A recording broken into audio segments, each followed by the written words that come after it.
Astronomia e Astronáutica agora também tem um site. Digite www.astronomiaeastronautica.com, tudo junto e sem acento. E tenha acesso a todo o conteúdo de astronomia e astronáutica. Não perca também nenhum dos 4 volumes da coleção Astronomia e Astronáutica, disponível com exclusividade na Amazon. E não deixe de seguir Astronomia e Astronáutica no Instagram. Os links estão na descrição desse episódio.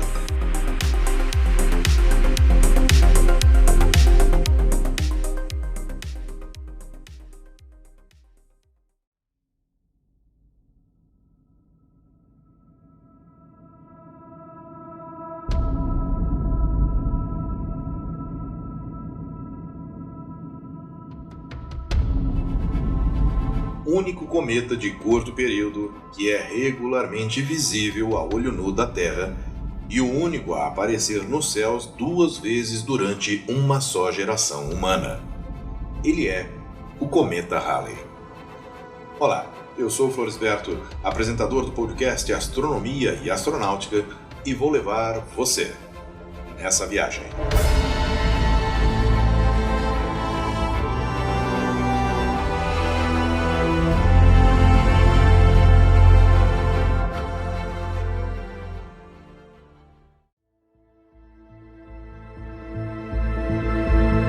O cometa Halley pode ter sido registrado em 467 a.C., mas não há certeza disso.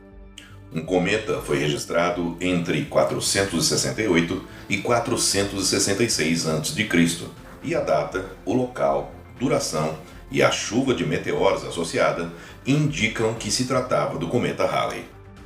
O primeiro registro confirmado do cometa Halley foi feito em 239 a.C., na crônica chinesa Registros do historiador Shiji. O texto relata que uma estrela vassoura foi vista pela primeira vez no leste e depois foi vista no norte. Acrescenta que o cometa foi visto entre 24 de maio e 23 de junho a oeste. Nessa época, cometas eram vistos como sinais de mau agouro, e de fato, no período de aparição do cometa, a rainha viúva Xia morreu.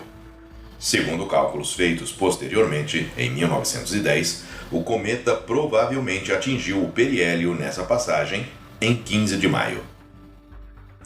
Sua próxima aparição deveria acontecer em 163 a.C., porém, durante os séculos XIX e XX, vários astrônomos pesquisaram registros em todo o mundo, mas não conseguiram encontrar nada relacionado à passagem do cometa Halley. Os registros chineses são os mais completos e, embora contenham inúmeras observações de cometas vistos antes de 163 a.C., não há registros e uma data provável do aparecimento do cometa. Uma explicação para isso seria o fato de que os astrônomos da época se recusaram a registrar deliberadamente eclipses e cometas para o bom reinado do imperador Wen. No entanto, em 1984, F.R. Stephenson, K.K. Yao e Hermann Hunger encontraram inesperadamente referências a um cometa em algumas tabuinhas babilônicas localizadas no Museu Britânico. Em uma das placas, encontraram a seguinte declaração: o cometa, anteriormente, havia aparecido no leste no caminho de Anu, na área das Pleiades e Touro, a oeste, e passou a caminho de Ea. Em outra placa constava que estava em Ea, na região de Sagitário, um côvado na frente de Júpiter e 3 côvados de altura na direção norte. Côvado era uma unidade de medida da época. A aparição de 87 a.C. foi registrada em tábuas babilônicas que dizem que o cometa podia ser visto dia após dia por cerca de um mês, entre 14 de julho e 11 de agosto. O rei da Armênia teria visto o cometa passando perto do Sol em 6 de agosto daquele ano. Para os armênios, significaria uma nova era para o Rei dos Reis. Acredita-se que essa aparição esteja representada em moedas do reinado do rei Tigranes o Grande da Armênia, onde é possível ver uma estrela com uma cauda em curva que representa o cometa. Um texto chinês, o Hanshu, disse que uma estrela cintilante foi vista no bairro oriental durante o outono, em algum momento entre os dias 10 de agosto e 8 de setembro. A próxima aparição do cometa Halley aconteceu em 12 a.C. e novamente foi registrada pelos chineses no livro de Han. Nesse ano, o cometa passou a apenas 0,16 unidades astronômicas da Terra e, tendo em vista que passou poucos anos antes do nascimento de Jesus, alguns teólogos e astrônomos argumentam que o Halley poderia explicar a história bíblica da estrela de Belém. A próxima aparição do cometa se deu em 66 d.C. e mais uma vez foi registrada pelos chineses no Hou-Han-Shu, no qual se descreve o caminho do cometa através das constelações chinesas. Ele foi visto na manhã de 31 de janeiro desse ano. Ele havia passado pelo periélio apenas alguns dias antes. Como o cometa ainda estava no crepúsculo, os chineses não notaram a cauda e o rotularam como estrela convidada. No entanto, o catálogo Si Tse-Tsung, de 1958, informou que se tratava do cometa Halley. Foi sugerido em uma passagem do Talmud, uma coletânea de livros sagrados dos judeus, uma passagem do cometa descrito como a estrela que aparece uma vez a cada 70 anos e que faz errar os capitães dos navios. Em 141 d.C., o cometa Halley reapareceu e mais uma vez os cronistas chineses registraram sua passagem. Há um trabalho no idioma tamil que faz uma relação entre a passagem do cometa e a morte do rei do sul da Índia. Na passagem de 218 d.C., o cometa foi relacionado à revolta do imperador Opélios Macrinus. As passagens de 374 d.C. e de 607 d.C. passaram a apenas 0,09 unidades astronômicas da Terra.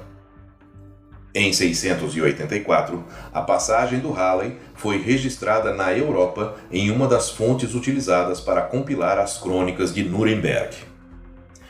Em 847, o cometa deve ter passado a apenas 0,03 unidades astronômicas da Terra, ou cerca de 5,1 milhões de quilômetros, a maior aproximação até hoje. Nessa aparição, sua cauda pode ter se alongado em um ângulo de 60 graus no céu. A passagem de 912 foi registrada nos anais de Ulster como um ano escuro e chuvoso, quando um cometa surgiu. Em 1066, quando o cometa foi visto nos céus da Inglaterra, foi considerado como sendo um presságio. Mais tarde, naquele mesmo ano, o rei Haroldo II morreu na Batalha de Hastings. Por outro lado, para os inimigos do rei, o cometa foi considerado um bom presságio, especialmente para Guilherme, o conquistador que o derrotou. A passagem de 1145 foi registrada pelo monge Edwin Psalter, da Cantuária. Alguns pesquisadores atribuem a passagem de 1222 à inspiração que Gengis Khan precisava para iniciar suas conquistas na Europa. A passagem de 1301 pode ter sido avistada por Giotto, que a representou como a estrela de Belém em uma capela italiana. Quando Halley apareceu em 1456, o Império Otomano invadiu o Reino da Hungria, culminando com o cerco de Belgrado em julho do mesmo ano.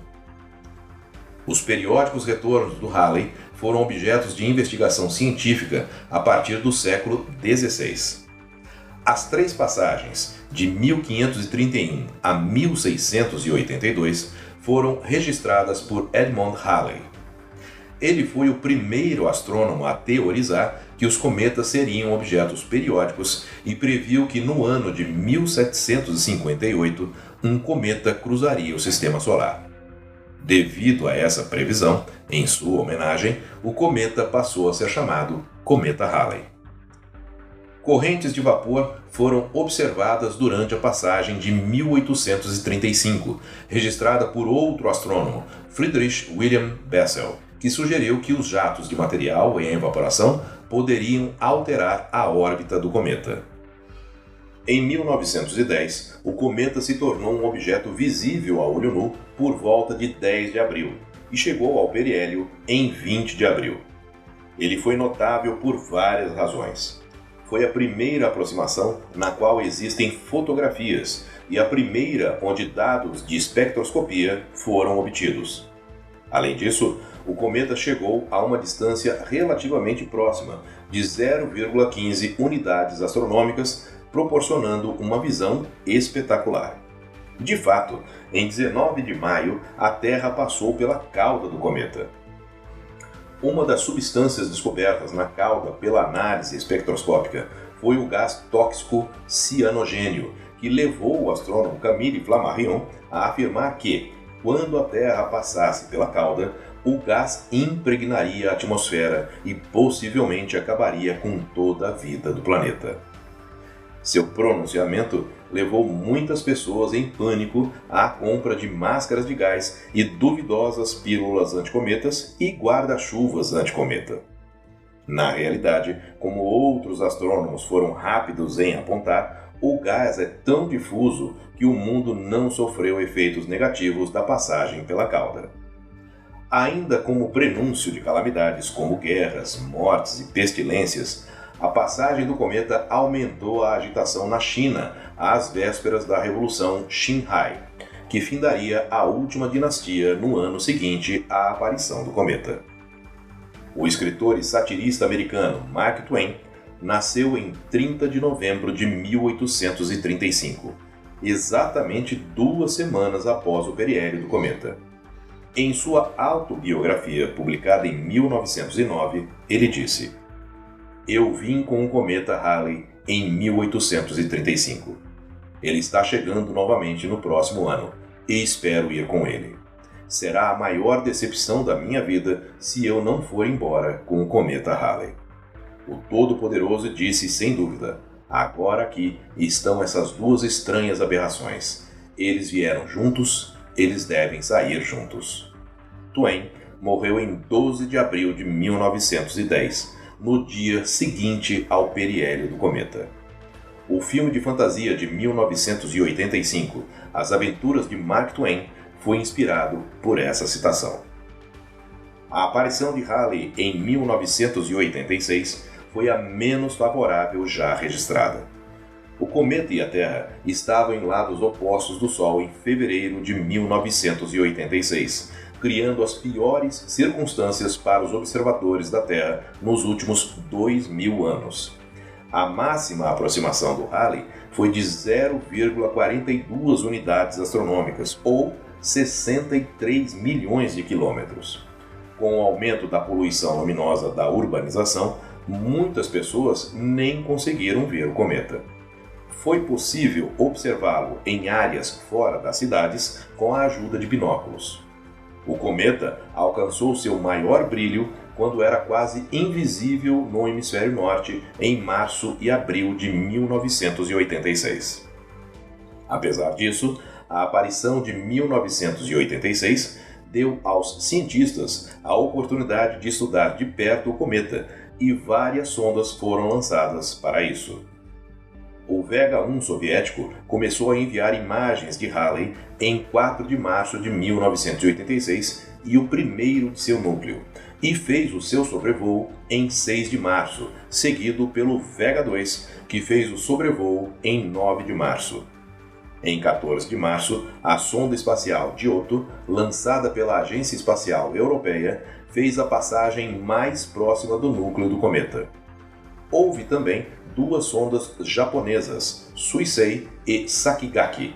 Esse conjunto de sondas foram oficialmente conhecidas como a Armada Halley.